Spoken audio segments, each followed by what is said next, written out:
Hoy hablaremos del sol después de la tormenta. Hoy hablaremos del proceso entre los años 1983 y 1989. En octubre de 1983 se celebraron las elecciones donde salía victorioso Raúl Alfonsín, poniendo punto y final a la dictadura más sangrienta de la historia de la Argentina e iniciando una transición democrática. En el año 1976, los militares Videla, Maseraza y Agosti realizaron un golpe de Estado a Isabel Perón, iniciando la dictadura llamada Reorganización Nacional. Durante estos años la violación de los derechos humanos y el terror en la sociedad era el pan de cada día. Se estima que sus víctimas fueron entre 15 y 30.000 personas. Los dictadores cazaban constantemente a las minorías como homosexuales, testigos de Jehová y la oposición. Eran todos destinados a torturas constantes y sufrimiento agónico. Después de la derrota en la Guerra de las Malvinas, la pésima situación económica del país y la presión social, se vieron obligados a unas elecciones el 30 de octubre. La crisis de la dictadura. Viajemos hacia Argentina en el año 81, cuando el comandante del ejército Leopoldo Galtieri toma la iniciativa y asume la presidencia de la Argentina. Al mismo tiempo, agrupaciones políticas junto a la CGT que no estaban muy de acuerdo con estos, convocaron a una movilización en todo el país, lo que trajo consigo varios detenidos e heridos e incluso hasta personas muertas. Esta tensión generada en la movilización se redujo cuando Galtieri anunció la ocupación de las Islas Malvinas, estas con el objetivo estratégico de asegurar la soberanía argentina en el Atlántico Sur.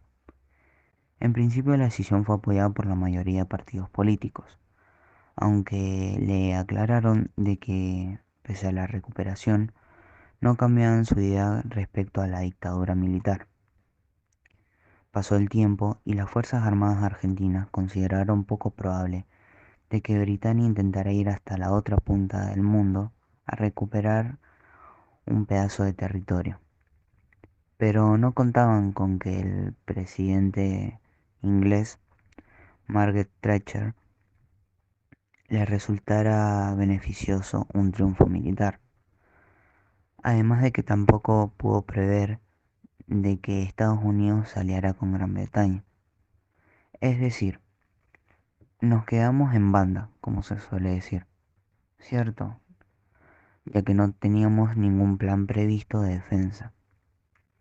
Esto se hizo mucho más evidente con la llegada de los buques británicos, donde claramente se notaba la poca intención de charlar las cosas pacíficamente.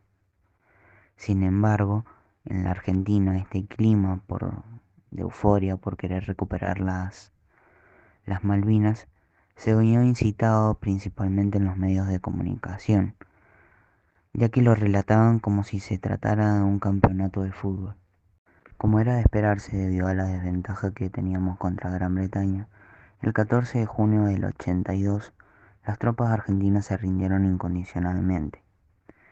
Esto provocó que Galtieri fuera altamente repudiado por la negligencia de haber enviado a la muerte a jóvenes que ni siquiera tenían experiencia en guerra. La retirada de la dictadura. La rendición de las tropas argentinas claramente aceleró la crisis política del régimen militar.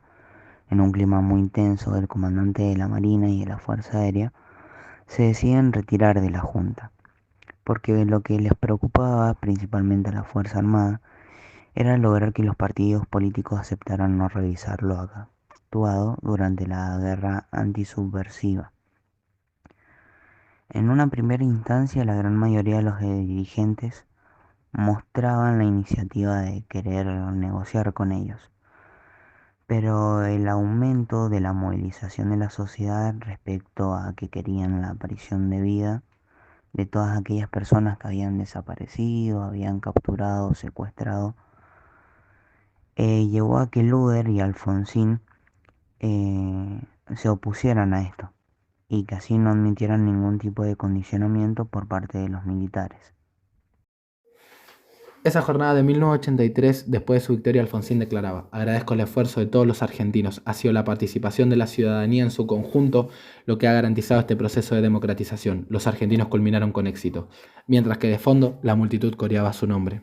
Después de la histórica frase "un médico allá a la izquierda", yo les pido que comprendan que iniciamos una nueva etapa en la Argentina. Es necesario y absolutamente necesario que todos comprendamos que este día inauguramos una nueva etapa. Aquella tarde de 1983 se convirtió en un momento histórico que se celebraría a partir de entonces en toda la Argentina. Se trataba del día que volvió la democracia.